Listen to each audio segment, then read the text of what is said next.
Hello everyone, welcome back to an explore literature. इस video में हम डिस्कस करेंगे लिटरेचर इन सिनेमा का यूनिट फर्स्ट, जो कि है James Monaco the language of film signs in syntax. आपने बहुत ज़्यादा रिक्वेस्ट करी थी कि इस पे वीडियो बनाइए, तो आई अपलोड द फर्स्ट यूनिट। उसके बाद में जैसा आपका रिस्पॉन्स रहेगा उसके according I upload the rest of the syllabus. तो इसका भी लाइक टारगेट रख लेते हैं 100 और व्यूज़ टारगेट 1K। तो ये पूरा होते ही I upload the second unit और जो भी बाकी का सिलेबस है आई अपलोड दैट। तो it totally depends on you. Alright, so without wasting much of your time let's start the video. बात करें जेम्स मोनेको की, तो ये एक एमिनेंट अमेरिकन फिल्म क्रिटिक और हिस्टोरियन थे।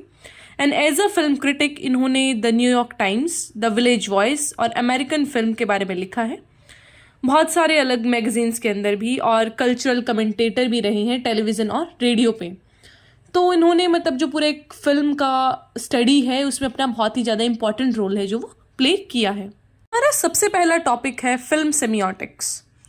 तो किसी भी फिल्म के फीचर्स को जानने के लिए, आइडेंटिफाई करने के लिए, या फिर वो कैसा एक मैसेज कन्वे कर रही है या फिर कहीं मीनिंग कन्वे कर रही है अपनी मूविंग इमेजेस से, उस स्टडी को हम सेमियोटिक्स बोलते हैं। और इस ही अप्रोच को लेकर जो हमारे फिल्म स्टडी के स्कॉलर्स हैं वो पूरा एक एनालिसिस करते हैं फिल्म्स का।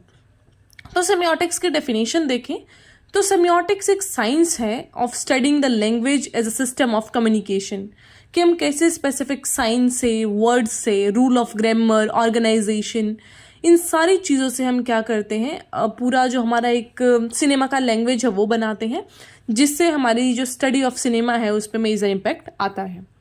जो सेमियोटिक्स है वो प्रोवाइड करता है हमें एक मेथड ऑफ इवेल्युएशन कि चीज़ें कैसे बोली जाएंगी, कैसे लिखी जाएंगी, कैसा उनका स्ट्रक्चर रहेगा कम्युनिकेशन में।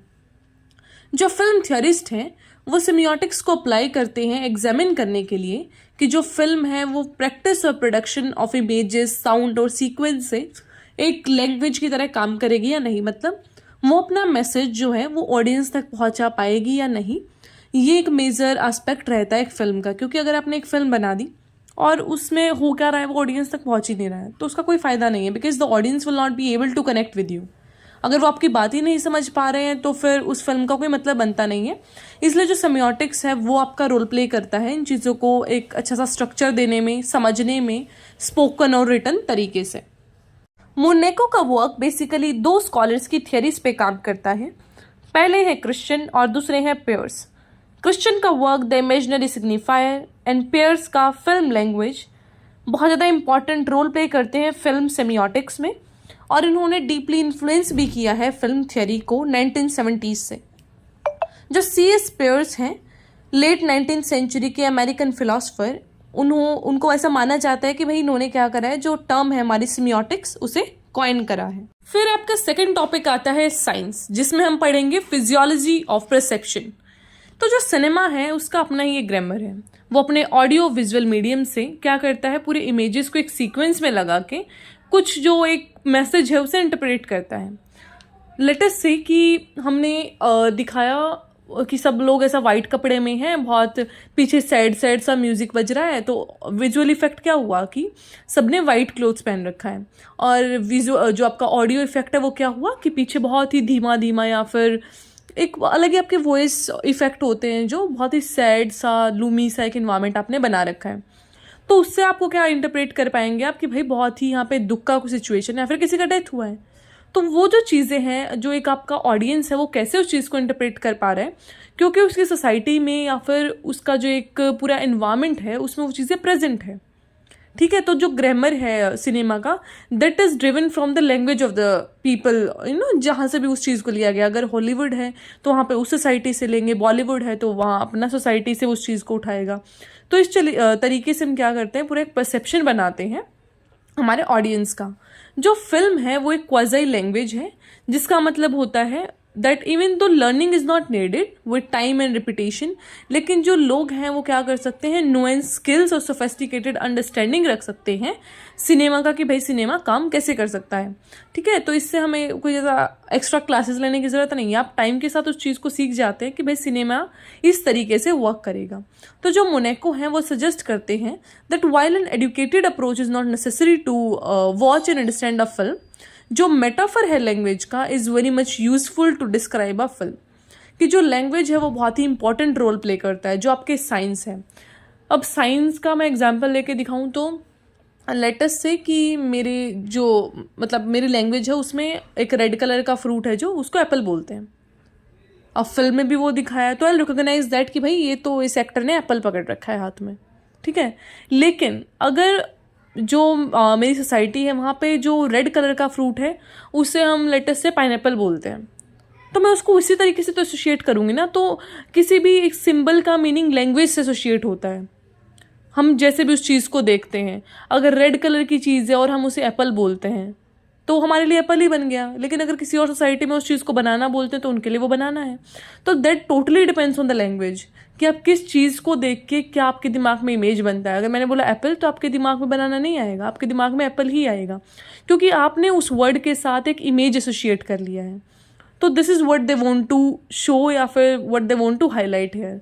इन शॉर्ट इसका मतलब यही था, इतनी जो पूरी बड़ी स्पीच थी, कि भाई जो आपका दिमाग है उसने एक वर्ड के साथ एक इमेज एसोशिएट कर रखा है जो कि आपको फिल्म के थ्रू प्रेजेंट किया जाता है। फिजियोलॉजिकल तो फंक्शन हमने पढ़ लिया, लेकिन मोनाको ने दो तरीके बताए हैं इन चीज़ों को देखने के। एक है एथनोग्राफिकल और दूसरा है साइकोलॉजिकल। तो एथनोग्राफिकल अप्रोच क्या बोलती है कि हम क्या करते हैं, मतलब एक लिटरेट और सोफिस्टिकेटेड व्यूअर्स हैं जो वो उस चीज़ को इंटरप्रेट कर सकते हैं बेस्ड ऑन देयर नॉलेज, कि हमने कैसे कल्चरल कन्वेंशंस देखे हैं। अगर आप पढ़े लिखे हैं तो आप उस चीज़ को समझ पाएंगे। कुछ ऐसी चीज़ें होती हैं जो एक पर्टिकुलर क्लास से समझ पाती हैं, ठीक है। अगर मैं कोई एक जोक मारूं, स्टैंड अप कॉमेडी में आपने बेसिकली ये चीज़ फील किया होगा, तो कुछ तो जोक ऐसे होते हैं मतलब पूरे ऐसे हाई क्लास के कि हमें तो समझ ही नहीं आते, because we people are middle class. तो मिडिल क्लास वाले जोक्स ही हमें समझ आएंगे कि भाई ऐसा कॉलगेट था, हमने उसे रोल करके बिल्कुल लास्ट में भी निकाला, या फिर ऐसा I can't even remember any example अभी। तो जैसे भी है तो मिडिल क्लास के एग्जाम्पल्स ही मिडिल क्लास का आदमी रिलेट कर पाएगा, उससे एक वेल्दी या फिर एक रिच पर्सन नहीं कर सकता। तो उसी तरीके से होता है कि जिस तरीके का आपका एजुकेशन या फिर नॉलेज लेवल है उस तरीके से आप उन चीज़ों को इंटरप्रेट कर रहे हैं, तो वो होता है एथनोग्राफिकल अप्रोच। दूसरा है साइकोलॉजिकल अप्रोच, जिसमें व्यूअर्स हैं जो who are able to incorporate various sets of meaning observe through different perspectives. अब देखो कि डिफरेंट पर्सपेक्टिव्स होते हैं चीज़ों के। ये आपने एक फेसबुक पे आती थी वो स्टार्टिंग में ऐसी फोटोज़ कि ना एक बंदा किसी को पीछे से मार रहा है, तो आपके लिए वो क्या हो सकता है कि सामने वाले ने उसे मारा। मतलब अगर मुझे मिलती तो I would have added it into the slides. मतलब क्या होता है कि आपका नज़रिया मैटर करता है कि आप उस चीज़ को कैसे देख रहे हैं, ठीक है। ओके, अभी मेरे को थोड़ा सा एग्जांपल याद है, जैसे कि एक फ्रूट की टोकरी है, उसमें 2 एप्पल सड़े हुए हैं। एक तो आप बोलो कि यार सड़े हुए फ्रूट्स की टोकरी रखी है, और दूसरा आप बोलो कि ना ये फ्रूट्स की टोकरी में 2 सड़े हुए एप्पल है। मतलब आप उस चीज़ को कैसे देख रहे हैं, आपका नज़रिया क्या है उस चीज़ को लेके, आपके एक्सपीरियंस से वो चीज़ें निकल के आती हैं। That is the psychological approach. हमारा नेक्स्ट टॉपिक है फिल्म एज लैंग्वेज। तो जो क्रिश्चियन है वो बोलते हैं कि it is not because the cinema is language that it can tell such fine stories, but rather it has become language because it can hold such fine stories. कि cinema है जो वो इट इज़ नॉट बिकॉज कि जो cinema है वो एक language है इसलिए वो इतनी अच्छी स्टोरी सुना पा रहा है, बल्कि जो सिनेमा है उसने इतनी अच्छी स्टोरीज को फ्रेम किया है इसलिए वो एक लैंग्वेज बन पा रहा है। समझ पा रहे हैं आप इस बात को कि सिनेमा का अपना एक लैंग्वेज बन गया है। वहाँ पे कुछ ऐसी ऐसी चीज़ें दिखाई जाती है जो कि अलग ही रहता है, ठीक है। कुछ तो इतना सेम से सीन दिखाए जाते थे पहले जो मूवीज़ आती थी, कि जो लव ये वाला सीन तो बहुत ही कॉमन रहता था पहले वाली मूवीज़ में, कि जो बिलवड है वो हायर क्लास से है, फिर जो लवर होगा वो लोअर क्लास से होगा, उसके पापा शादी को मना कर देंगे। तो हम उस चीज़ को बिल्कुल प्रोडिक्ट कर रहे हैं। It's not the apt example here, I know, but I just want to present कि कुछ चीज़ें इतनी फाइन हो गई हैं कि हमें वो सीधा दिखती है। मतलब वो एक सिनेमा का लैंग्वेज है to present the class structure, ठीक है। तो कुछ चीज़ों को प्रेजेंट करने के लिए they have their own symbols in the language and the scenes, जिससे हमें वो कुछ मीनिंग्स है जो वो प्रेजेंट करते हैं। तो सेमियोटिक्स में जो हर लैंग्वेज होता है अपनी रिटन या फिर स्पोकन फॉर्म में हर ऑल इंडिविजुअल सिस्टम्स एंड उनके अपने स्ट्रक्चर्स और साइंस होते हैं। तो जो सिनेमा है is constituted of image and image have a more direct relationship with what they signify. तो जो इमेजेस है, सिनेमा में हमें कुछ भी दिखा दे रहे हैं तो ऐसा नहीं है कि हम उसने कुछ भी दिखा दिया and we related to something else. उनका एक डिफाइंड मीनिंग होता है, हमारी साइकोलॉजी पे भी वो डिपेंड करता है कि हम उसे कैसे देख रहे हैं। ठीक है, वो पहले भी हमने बात की दो अप्रोचेस की कि हम उस चीज़ को कैसा देख रहे हैं, हमारा पर्सपेक्टिव बहुत मैटर करता है। जो अनदर एस्पेक्ट है specific to the film is that we have no control over the images, क्योंकि हम तो व्यूअर है ना, हम उस चीज़ को नहीं चेंज कर सकते। वो जस्ट एक जो हमारा डायरेक्टर है वही चेंज कर सकता है। तो जो हमें दिख रहा है we just have to see that, we have to look for the meaning about that scene कि हो क्या रहा है वहाँ पर, और हमें उसको इंटरप्रेट करना है।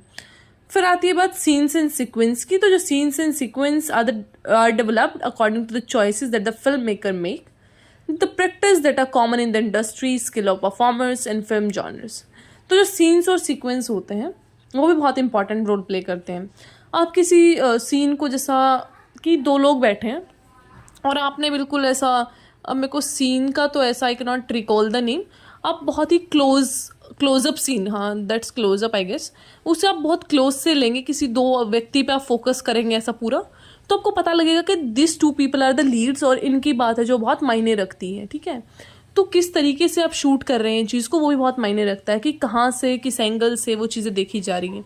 अगर वाइड शॉट है तो क्या इंपॉर्टेंस होगा, तो ठीक है, तो वो सारी चीज़ें भी आपको बहुत ही एक डीप मीनिंग देती हैं और आपको स्टोरी को समझने में हेल्प करती हैं। हमारा नेक्स्ट टॉपिक है डिनोटेटिव एंड कॉनोटेटिव मीनिंग्स।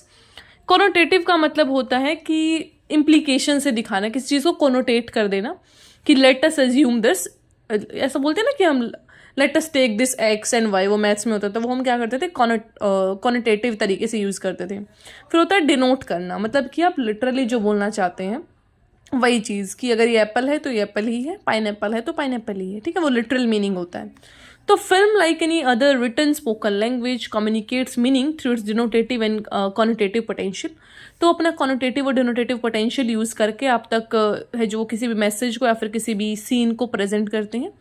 और एक इमेज बेस्ड मीडियम है फिल्म, तो वो स्ट्रांगली डिनोटेटिव है। ऑडियो विजुअल तरीके से वो आपको क्या करते हैं, एक रियलिटी का पूरा मुआयना देते हैं कि भाई ऐसे ये चीज़ें चल रही हैं। तो जो सिनेमा है वो दोनों चीज़ों को कंबाइन करता है, इंट्रिंसिकली जो denotative abilities and connotative potential. तो जो फिल्म का एक यूनिक एस्पेक्ट यही है कि वो कॉनोटेटिव एबिलिटीज़ हैं जो उसकी, वो डिपेंड करती हैं प्राइमरली ऑन द शॉट्स, कि आपने किस तरीके का शॉट लिया है।